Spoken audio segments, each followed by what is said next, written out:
we've heard enough of it. The big difference is Mhm. that we didn't hear at the end of the song. By the way, Leslie, thank you for joining us. It's good to see you here. And Thank you.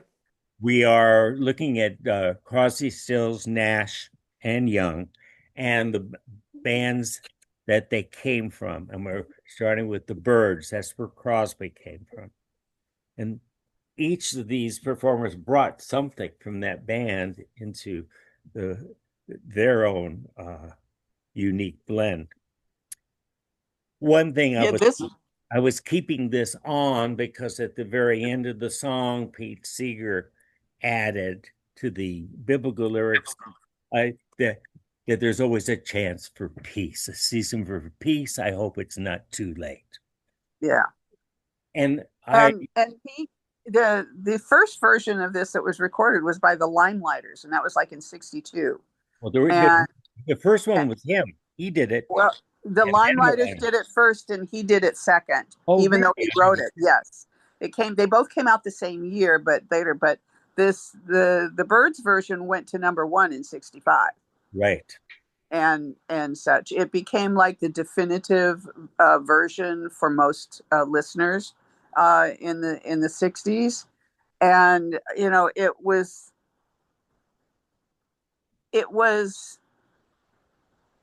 it was something that most people weren't quite ready for. Hi, hot pop folk song from Ecclesiastes. Yes, right. And the Limelighters, their release, it was the secondary title, the every to everything there is a season. Mhm. So that happened before Seeger would and put it on his air.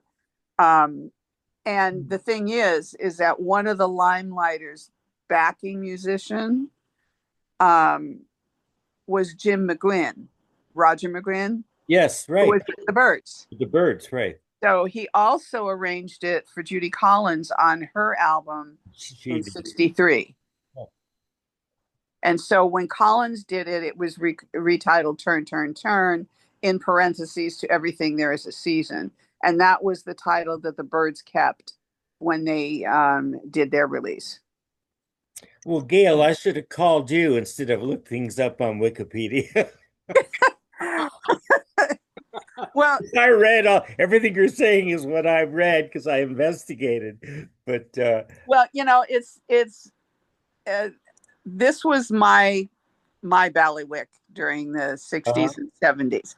I sang folk music, traditional and original folk music, in coffee houses and everything. My father gave me my first guitar on my 15th birthday, and the very first song I ever learned was from a Peter, Paul, and Mary songbook. And so whether it's Pete Seeger, the Weavers, because they were more in the '50s folk, yeah, right. but came over. Ronnie uh, came through and did some stuff in the '60s as well. But then you had people like Richard and Mimi Farina, Joan Baez's sister. Right. You had Mr. and Mrs. Garvey, that was Pat and Victoria Garvey. These were people that not necessarily stood the test of time within the framework of folk music. We concentrate on Joan Baez, uh, sometimes Judy Collins. We have Joni Mitchell and Bob Dylan and such, and those are the ones that people generally focus on. But the importance of the others, which I'm going to send you a list of in some of the songs, Good. that are kind of important within the scheme of things, but not necessarily were they the ones that got the greatest glory. Well, I agree. In fact, one thing I learned from Wikipedia, they listed all the covers, and there was a million covers. A lot of people. It's a very popular song. It's a very popular message, and oh my gosh, it's still uh, very pertinent today. And so that it was. Uh, at the same time, the definitive version that I remember, that most people remember, were the Birds. And the Birds, and of course, what they also had that the other folk song. Um, what was their other major hit? Oh, let me think. My brain is stuck on this one. Oh Uh, no, Bob Dylan's song, uh, um, Mr. Tambourine Man. Mr. Tambourine Man. Yes. And between the two of those, they defined folk music in a rock style, Yeah. which was fairly new. And of course, we know we'll get to Bob Dylan. I think I'm going to do some of those ladies first, and then we'll work our way up to Bob Dylan. Well, this is an incredible Bob Dylan song, and it was a short version of it, not the full version that Dylan sings. But the fact that they're on the Ed Sullivan Show not long after the Beatles and all the other pop things, she had the new phenomena of the Birds. So it just really popularized folk music to extended it to another audience. They also maintained that Beatles-ish kind of and Herman's Hermits kind of Right.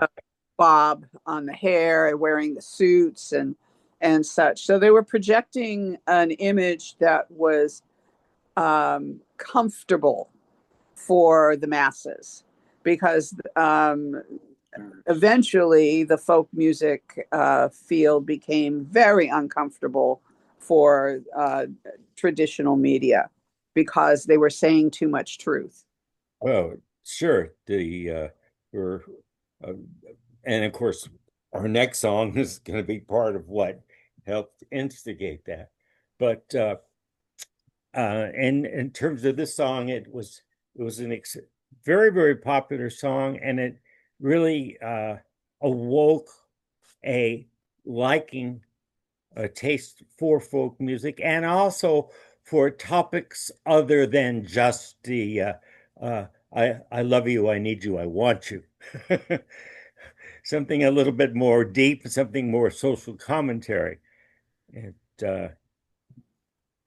any other That's comment? interesting to me. The I first heard this song live from Pete Seeger, so in my mind, Yeah. that's what's in my head, and I hadn't really paid much attention to the Birds doing it. It's like, oh, they're covering Pete Seeger.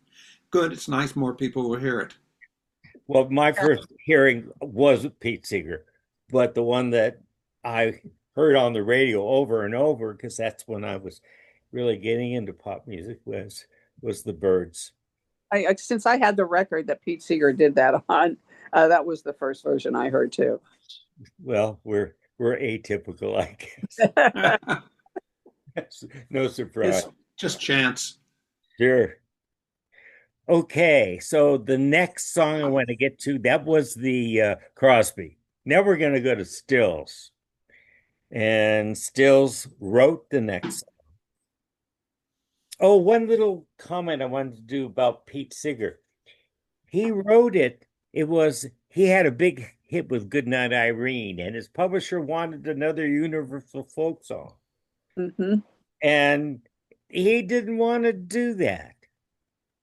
But so he wanted to do a protest song.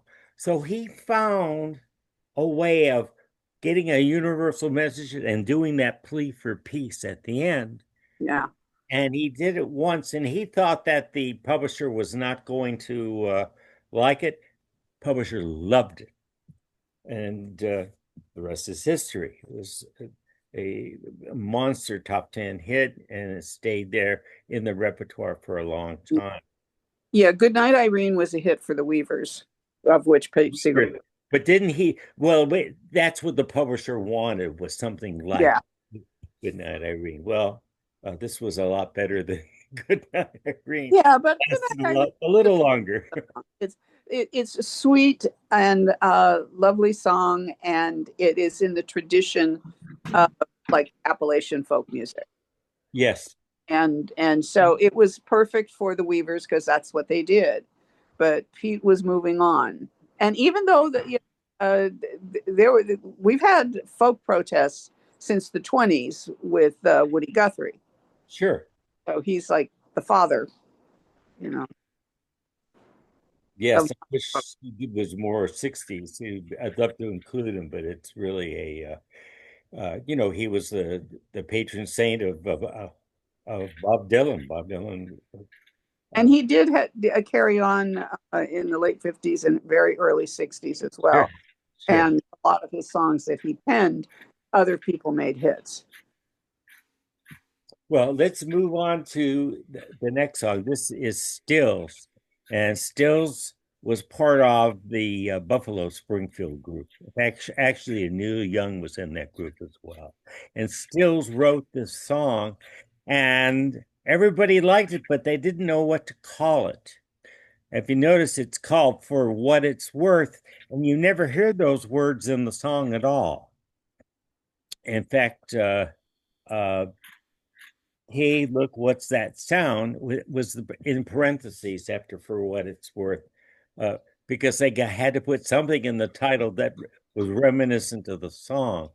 Um, uh, Actually, I think it was Emmett Arkin, or I forget how to pronounce his name. Um, he was asking what the title was, and Steve said, "Well, for what it's something about the like what I just said about the um, what's that sound for what it's worth." As an interjection, and the guy says, "We'll call it For What It's Worth." Oh, Ahmet Ertegun. Yes. Anyway, it's if there is a song to represent the 60s, this would be in the top five. It's one of my favorites. Yes. It's an incredible song, and it's been covered by a million people as well. So we'll listen to this Buffalo Springfield.